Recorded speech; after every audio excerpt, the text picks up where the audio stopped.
Message de notre Seigneur Jésus-Christ à sa fille bien-aimée, Louche de Maria, le 16 février 2022. Mon peuple bien-aimé, je vous bénis. Mon cœur entretient le désir constant de vous avoir en moi. Enfants, je vous parle de sorte que vous puissiez constamment anticiper, car la folie des hommes de pouvoir est extrême. Ils n'analysent pas les conséquences de leurs actes, mais se laissent aller à des impulsions, cherchant à satisfaire leurs désirs. On aura connaissance d'une attaque contre un dirigeant, d'une attaque sans fondement, et cela fera tomber le feu sur la terre. Mes enfants, le soleil, dans une émanation extrême de torrents de feu, dégagera une grande chaleur sur la terre. Vous verrez la nature s'assécher au milieu d'une chaleur extrême. L'homme se sentira incapable de se maintenir sur la terre. C'est en ce moment que l'ignorance se présente à l'humanité, dominée par des créatures aux mains puissantes qui feront succomber mes enfants dans la tragédie de la funeste guerre mondiale.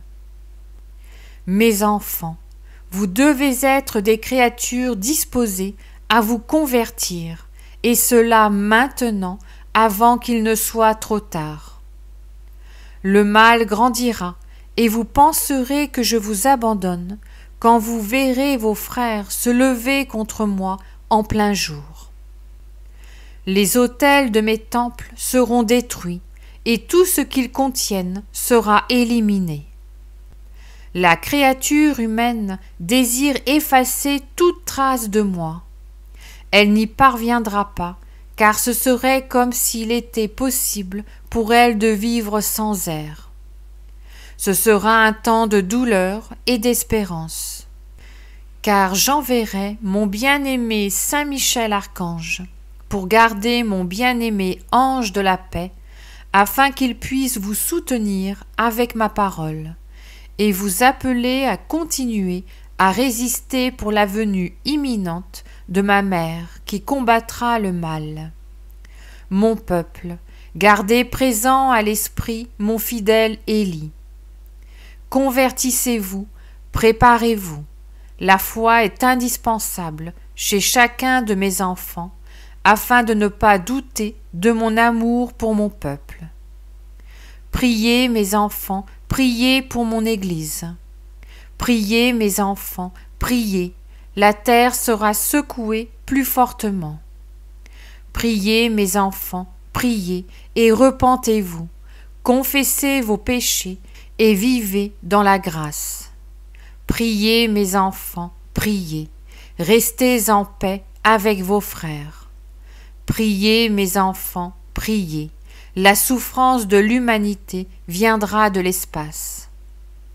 Soyez prudents, mes enfants, venez à moi, même si une grande partie de l'humanité se déclare contre moi.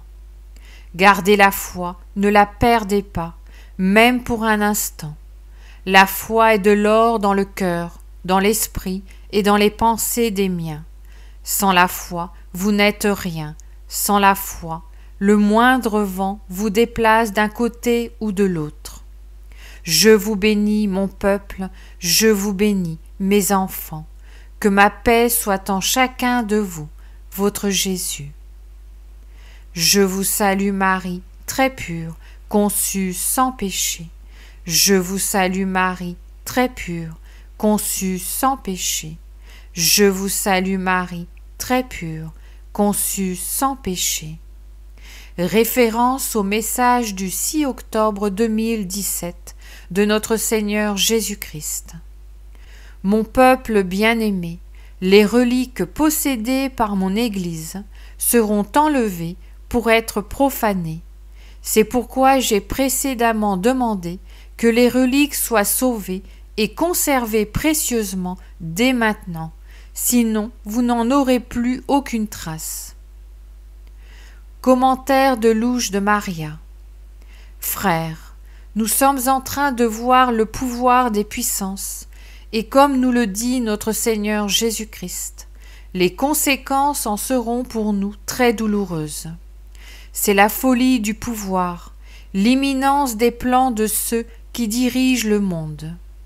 En tant qu'enfants de Dieu, nous devons rester centrés sur la puissance de Dieu qui domine tout ce qui existe, sans renoncer aux avancées de la technologie, de la science et de ses découvertes dans tous les domaines.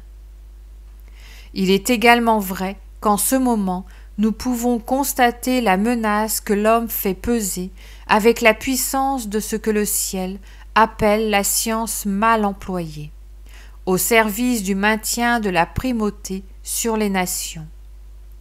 Notre Seigneur Jésus-Christ nous appelle à la conversion, car elle est nécessaire maintenant.